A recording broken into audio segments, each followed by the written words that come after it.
é o seguinte, nós vamos retomar, mas agora já passando a fase.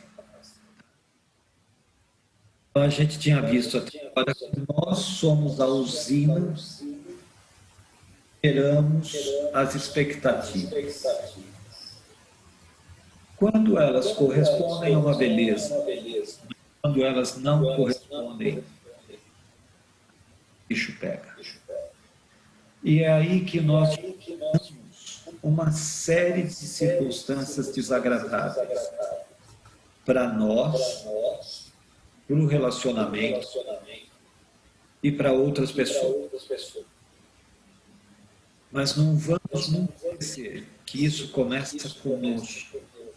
Nós não estamos aqui para tratar dos outros ou para pensar como o outro deve se modificar. Nós estamos aqui para pensar como nós devemos agir, como nós devemos proceder.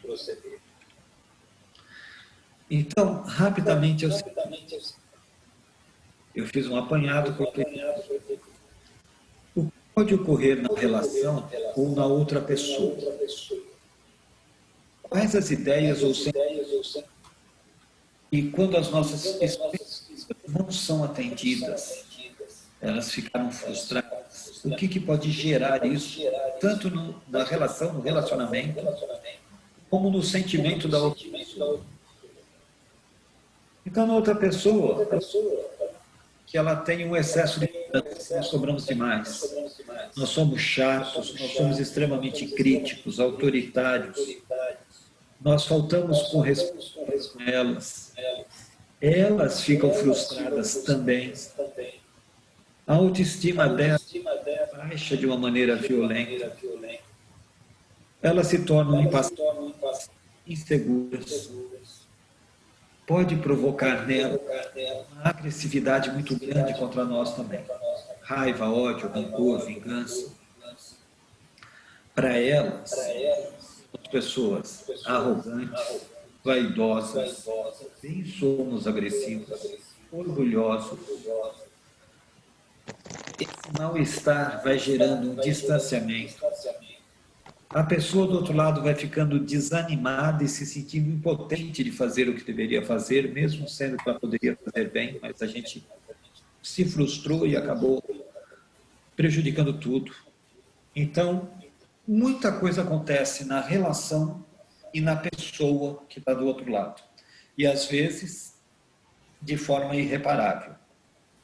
Mas nós não estamos aqui para tratar da outra pessoa. Nós estamos aqui para tratar da causa. Então, por hora, nós vamos deixar isso congelado no freezer. Eu lembro bem desse termo no freezer do François. Nós vamos trabalhar em nossos aspectos. O que acontece em nós quando nós temos as nossas expectativas frustradas? Não esquecendo, nós geramos expectativas. Vamos no cinema, nós temos a expectativa de que vamos assistir um excelente filme. Nós vamos no restaurante, nós temos a expectativa de que vamos comer a melhor comida. Nós começamos um relacionamento amoroso, nós temos a sensação que nós encontramos um par perfeito. Nós vamos para um trabalho novo, ou para o nosso trabalho, ou para qualquer atividade, achando que nós vamos exercê-la de maneira ótima, que as pessoas que trabalham conosco são perfeitas, mas as coisas não são assim na vida. Então vamos focar na reforma íntima, em nós. Então vamos ao foco. Por que tantas expectativas? Por que ajo assim? Por que prejudico a mim e ao outro? Eu posso mudar? Como que eu vou mudar? Como? É isso que a gente faz a reforma íntima. Para trabalhar dentro de nós. Aqui dentro e aqui dentro. É esse o sentido da reforma íntima. Você viu que nós listamos um monte de coisa que acontece no relacionamento, um monte de coisa que a outra pessoa vai sentir, vai passar. Mas nós vamos focar na reforma íntima, em nós. Nós não estamos aqui para modificar os outros, nós estamos aqui para modificar a nossa forma de agir. Relembrando o que podemos causar em nós mesmos com essas expectativas e ver suas consequências. Então, agora, eu fiz uma pequena condensação daquilo que nós listamos nas 2 semanas anteriores. Como podemos nos sentir em virtude das expectativas que nós ficamos frustrados? Nós podemos ficar com um sentimento de culpa, porque nós agimos, fomos intempestivos, depois nós ficamos arrependidos e ficamos com um baita de um sentimento de culpa. Nossas expectativas geralmente são acompanhadas de uma tremenda ansiedade. Nós podemos ficar tristes com o que aconteceu, inseguros, impotentes. Na realidade, a gente às vezes se torna até ingrato. A pessoa está dando o melhor de si e a gente não consegue reconhecer isso, a gente se torna ingrato. Vamos lá. Desta primeira lista, eu vou realçar o sentimento de culpa e a tristeza. Nós podemos virar pessoas medrosas. Faz de conta que a expectativa era que nós mesmos conseguíssemos fazer algo. E nós não conseguimos, nós nos frustramos com nós mesmos. E a medo de iniciar um relacionamento, eu começo a ter medo de dirigir, porque eu achava que eu dirigia péssimo motorista, eu começo a ter medo das coisas. Eu posso querer me penitenciar por causa disso. Eu agi errado, fiquei tão arrependido que eu quero começar a me penitenciar. Eu posso ficar com raiva, com ódio, com rancor, com vingança, querer me desforrar. Do mesmo jeito que a outra pessoa também pode ficar com isso, eu também posso ter isso. Nós nos tornamos indolentes, acomodados, desesperançosos.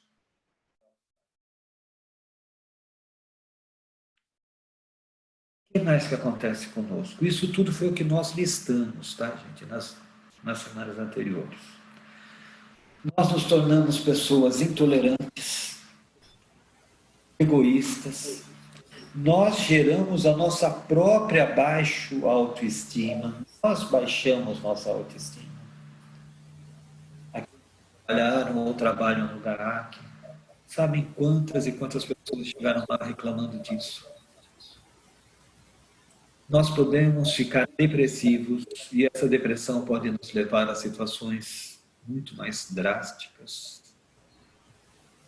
Nós podemos ficar angustiados, podemos ficar revoltados. Essa listinha aqui, eu vou realçar, prepotentes. Está falhando o seu microfone, viu, João? O meu, agora eu tenho microfone. Será que é a conexão que está ruim? Acredito que sim. Eu separei em 3 itens. Primeiro, frustrados ou decepcionados. Esse é o motivo quando a expectativa não foi atendida. Essa é a árvore de tudo, frustrados ou decepcionados. Aí, vocês lembram que eu fui realçando algumas coisas naquela lista enorme? Daquela lista enorme, eu tirei 5 itens e acrescentei um por conta própria. Eu tirei culpa, tristeza, medo, a prepotência, que na realidade é estar cheio de si mesmo, é um orgulho demais, a raiva, e um que não foi listado, porque não fazia parte ali da prepotência, embora nós pudéssemos ter imaginado uma situação, que é o apego. Esse apego eu poderia citar alguma coisa assim, lá. Eu tenho um carro que eu adoro, sou muito apegado ao carro que eu tenho. E eu levo num lugar para lavar e polir. E lá acontece um pequeno acidente e risca o meu carro. Aí eu percebo, bom, primeiro que tudo aquilo que vai gerar em relação à empresa que eu levei e à pessoa que estava cuidando do carro. Mas também em mim vai mostrar o quanto eu sou apegado e fico irracional por causa desse apego. Então, o apego também é uma doença da alma. Então, culpa, tristeza, medo, orgulho, raiva e apego. Esses sentimentos, gente, eles vão daqui a pouco abarcanhar os outros que a gente listou. Eu estou tirando esses como sendo primários, depois nós vamos ver os secundários, as implicações. E esses sentimentos, eu lembro de ter lido num livro de um psicografado, e a entidade espiritual dizia que esses 5 primeiros praticamente envolvem mais de 80% dos casos de desequilíbrio quando o espírito deixa o corpo, quando ele chega de volta ao plano espiritual, carregando culpa, tristeza, medo, orgulho e raiva. Mas também eu lembro que o apego é uma coisa que eu tenho notado nesses anos, que muitas entidades se manifestaram durante o diálogo, durante a doutrinação, e elas eram extremamente apegadas, e era por isso que elas não conseguiam se livrar do laço terrestre. E o terceiro item que eu separei seriam as implicações e as ações corretivas. Tá? Então, nós vamos começar esse processo. Hoje, nós vamos falar do primeiro item e do primeiro item das doenças da alma, a culpa. Então, o primeiro é frustrados ou decepcionados. Esse sentimento é a árvore de todos os outros. Os demais são seus ramos, grossos, que são outros mais finos. Então, tudo começa na minha frustração e na minha decepção. Ou com os outros, ou com um relacionamento, ou com uma empresa, ou comigo mesmo. Ou comigo mesmo. Tá? Então, esse é o tronco da árvore. Tá? E agora que nós ficamos frustrados e decepcionados, e com isso desencadeamos uma série de sentimentos ruins, sentimentos esses que, se nós não tratarmos em tempo, nós vamos passar para o outro lado e vamos levar. Segundo, são as doenças da alma. A nossa alma segue viva. Em qualquer religião cristã, essa mensagem é única. Não importa se nós somos espíritas, católicos, evangélicos, umbandistas, de novo, bom, de qualquer maneira ainda está escrito, tá ok? Essa mensagem de que a alma continua, ela é constante. Ela é constante em qualquer religião. Não muda. Por a alma continuar viva, o espírito retornar à pátria espiritual, segue com os pensamentos. O espírito segue com os sentimentos e aspectos que terminamos a passagem aqui na Terra. Se nós terminamos a nossa passagem aqui na Terra com raiva, com medo, apegados, nós passamos para o outro lado do mesmo modo. Do mesmo modo. Do mesmo modo que a gente também terminou com um problema físico, a gente passa para o outro lado com esse problema físico. Só que as tratativas são diferentes. Tanto na Terra quanto na espiritualidade, esses sintomas podem ser tratados. Os sintomas físicos podem ser tratados nos hospitais terrenos, com remédios, e nos hospitais espirituais. Mas os sintomas da alma, só com mudança de atitude, só com a reforma íntima, tanto aqui como lá. Então vamos deixar bem claro isso. O corpo físico aqui reencarnado pode ter um problema físico. Esse problema físico pode ser até tipo intratável, ele ser permanente, mas era porque assim tinha que ser, era uma programação kármica nossa.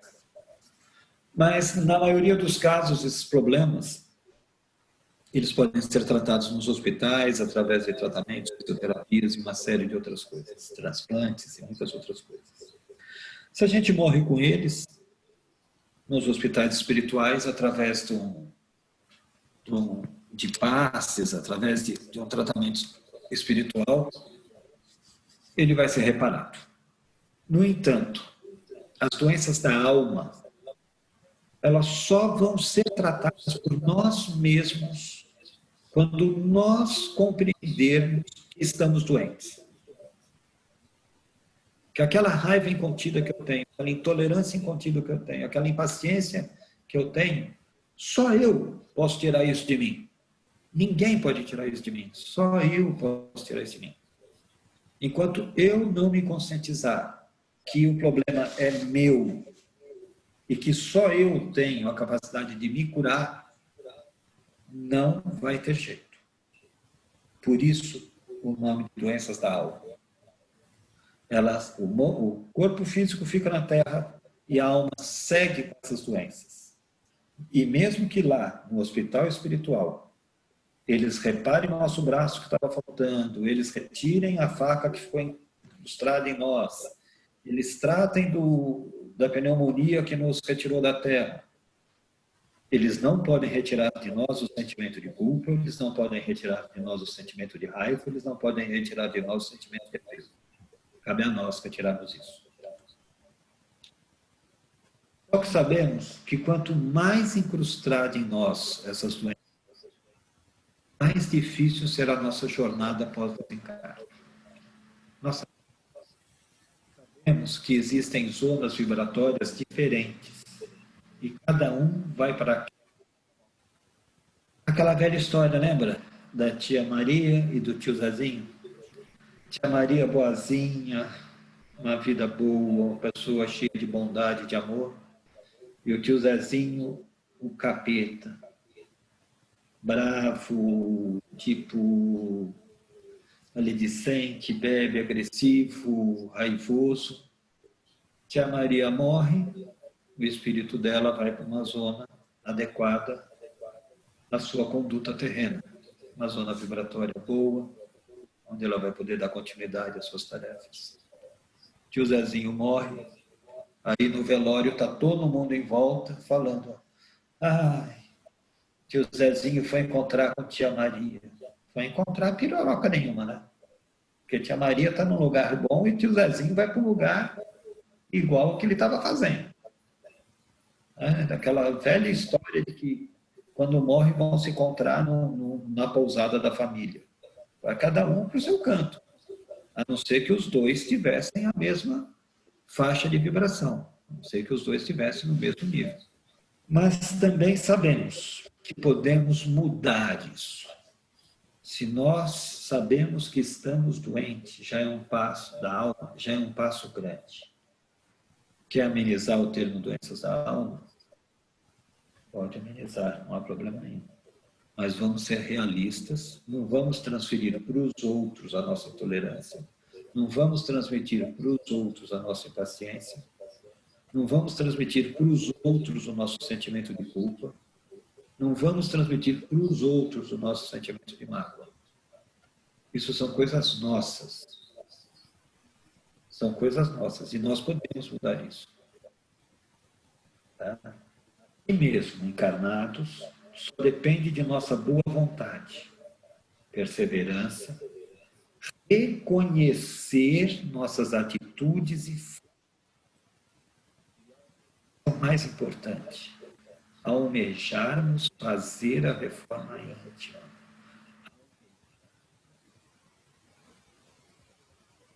Modificar nossas atitudes ruins.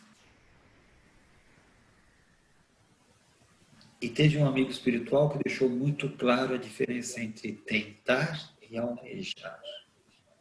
Almejar é muito mais forte. É uma tentativa com objetivo muito mais definido. É uma força muito maior almejar do que tentar. Tentei, não consegui, vou embora e tchau. Almejar, eu tento e retento. Eu me reinvento e eu tento de novo. Almejar é muito, mas muito mais forte. É buscar, é conquistar, é ir atrás. Eu sou muito grato a esse amigo por ter deixado bem claro essa palavra para mim. Desde que ele falou isso, eu nunca mais esqueci. É um amigo espiritual de vários que estão aqui hoje escutando. Bom, gente,